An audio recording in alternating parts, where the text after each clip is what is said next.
The majority of the room nodded in agreement until Vic spoke once more. True, very true. Say, Captain Ada, what's your last name? Ada grunted. I hardly believe that is relevant. I would quit before it becomes 2 months, Corporal. Tell you what, Cap, we'll all turn in for the night and I will do 6 months of latrine duty for your last name. Ada hit the lottery, a chance to put Vix in her place, perfection. Ada grinned as she claimed her victory. Rixva. Ada Rixva. Ada's smile began to shrink again as Vix grew exponentially. Marines all slowly stared wide-eyed at this new information of the dreaded Captain Ada. Rixva? You mean the Rixva trade family? Murmurs and shocked whispers echoed through the barracks. Ada's mind went blank. She walked right into the trap Vix had planted. And now everyone knew. She tried so hard to hide it, earn everything herself. She didn't need some rich family to baby her. She was in luck the Imperial military went on a first-name basis, and her last name never reflected to give her preferential treatment she did not want. Vix took advantage of the shell-shocked Goliath. Yes, ma'am. This mean, lean, purple machine is the flower of the Rix trade family, one of the wealthiest trade organizations in the outer rims of the Empire. Vix paused for dramatic effect. My sister's in intelligence, and apparently Captain Ada isn't even supposed to be here. Our local badass is, well, was a Death's Head commando. The room went still, like time had stopped only in the barracks. But my sister was told by a superior that she had to make an emergency switch. One of the most promising commandos was actually needed at Earth to be the personal bodyguard to a general in one of the safest green zones on the safest patrol here in the Empire. So how does that happen? How does our dear Ada go from killing roaches with her bare hands to washing General Bazenia's clothes? Ada looked away, angry and embarrassed. She knew why, and it still rubbed her wrong. Almost as if Mom and Dad found out where their daughter had run off to and pulled some strings to get her from a dangerous elite crack squad situation all the way here to the safe and sound sex planet. It was true. Ada knew it. All that fucking work. Ada ran away from a deal she had gone with her mother to finalize, telling her guardian she wanted to see how she negotiated, so she could be better prepared to take over in the future. That was a lie. The real reason was a recruiter at the far edge of the space docking center. They take you as an enlisted right away, no questions asked. She did everything perfect, all on her own. Her last name wasn't used and no one ever knew. She went from a lowly, bigger-than-average grunt to a drill sergeant, top of the class. No one fucked with drill instructor Ada, not even her peers. She saw live combat with both periphery rebels and roaches, and was endorsed for consideration into the Death's Head commandos for her actions of valor. Ada, the drill sergeant, now first lieutenant, knew what she wanted. This was her calling, her final goal.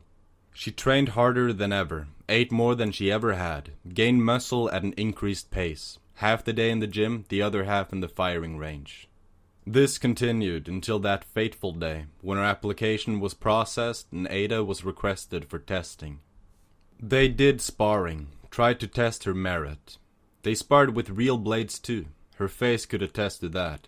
She came out with a few shattered ribs, broken forearm, lacerations, and a hell of a lot of blue blood lost.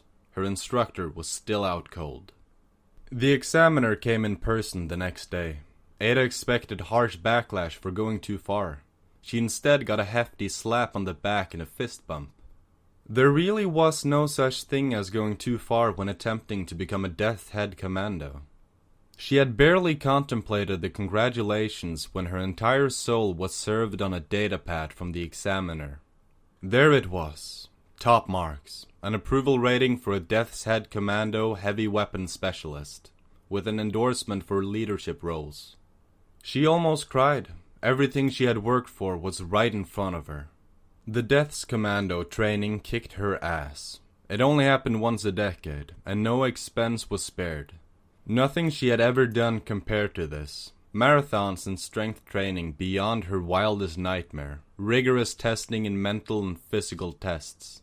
2 years passed, but the infamous Angry Ada was still kicking. Out of the 300 selected, 18 had passed and formed pods of 3. Those that didn't was sent packing.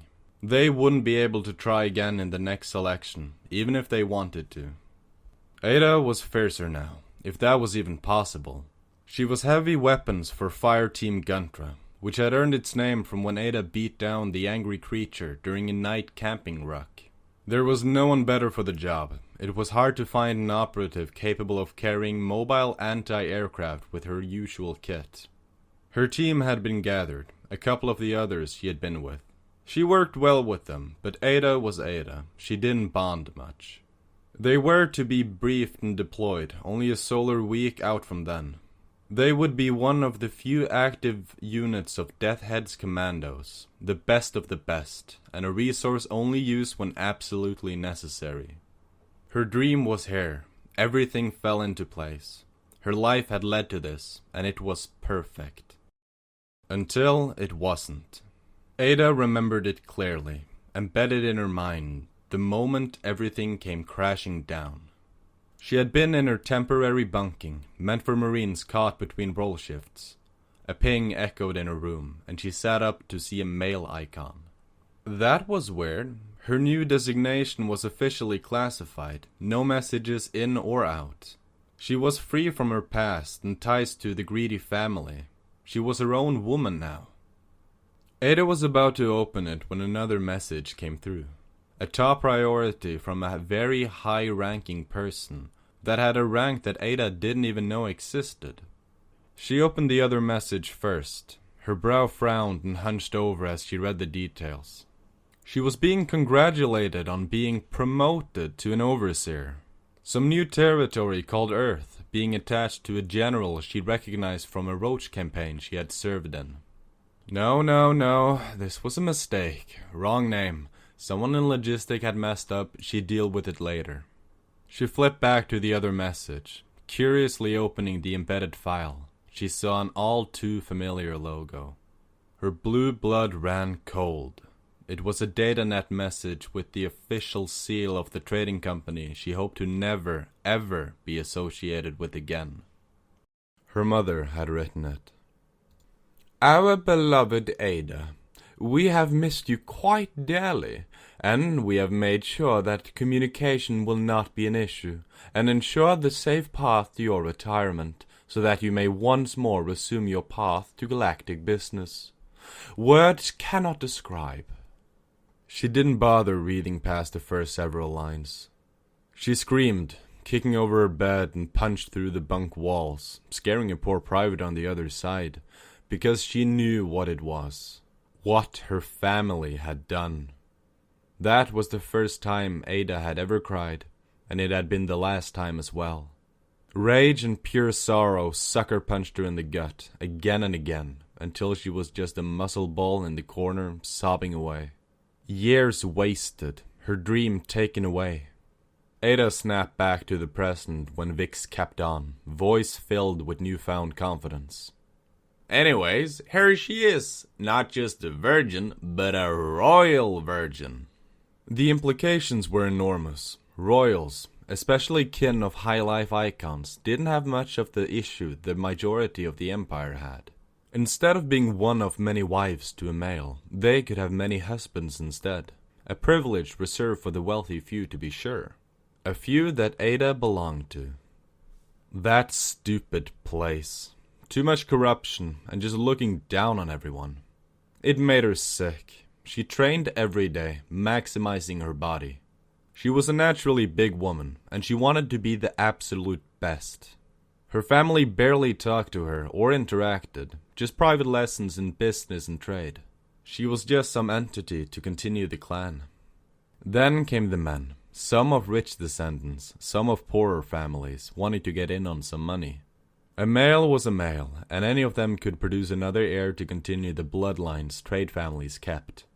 It wasn't like they were unpleasant either. Some of them she actually liked. The problem was her. Her sister or another family member always snagged the men first, because Ada herself was the problem. She trained hard, very early in life. She snuck military decorum guides and tactics she found on the datanet into her bedroom to read at night. Instead of a businesswoman, ready to claim her many males that she deserved, she was an oversized, combat-obsessed weapons freak that had an unhealthy trait of not knowing how to deal with her feelings. It was a lot easier for the male to side with her sister, a confident merchant filled with the virtues of the Riksva clan than a colossal meathead giving a mute death stare. She wanted to say they had nice clothes, or that they smelled good. She wasn't sure if that was a good compliment, but she wanted to try at least. But the words just didn't come out. They never did. Say, Cap, I can ask Boris if he has any friends interested. How does a human sound? Maybe their stamina can tame the angry Ada. Ada blushed furiously, trying to keep her composure. She would be lying to herself if she said that she hadn't found her brain trying to replace Vix with herself in the story she had told. Ada failed to find her words from her deep blue cheeks.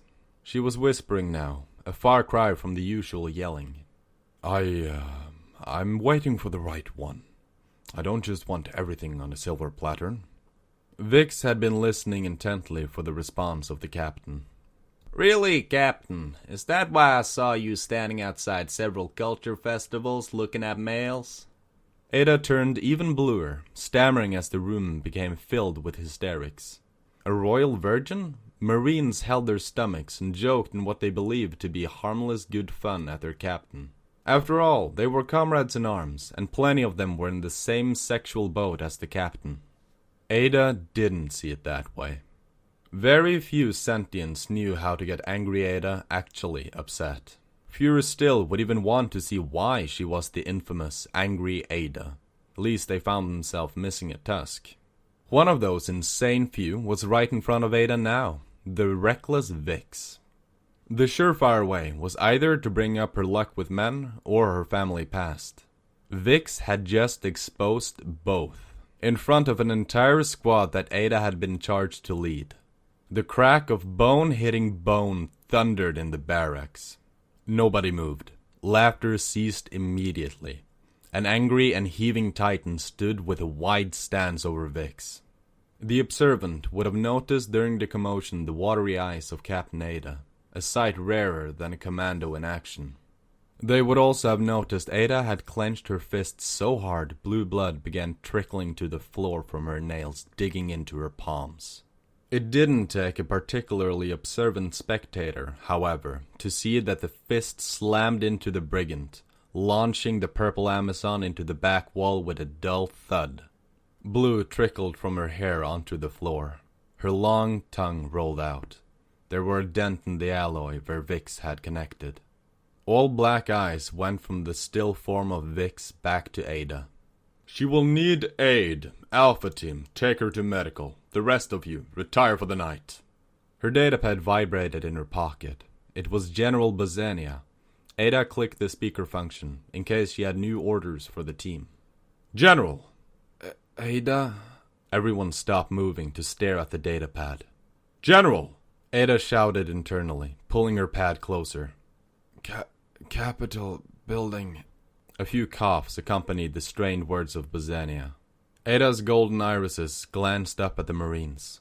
They didn't need to be told twice. Within the minute, an armed squad of Marines were speeding down the clear night roads of Moscow towards the Kremlin. The only one not accompanying was the very unconscious Vix on her bunk, with several pads on her head.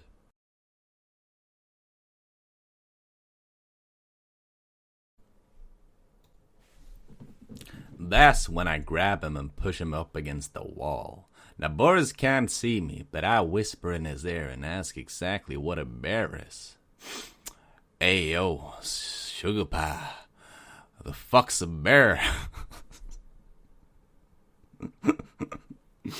A+ for effort.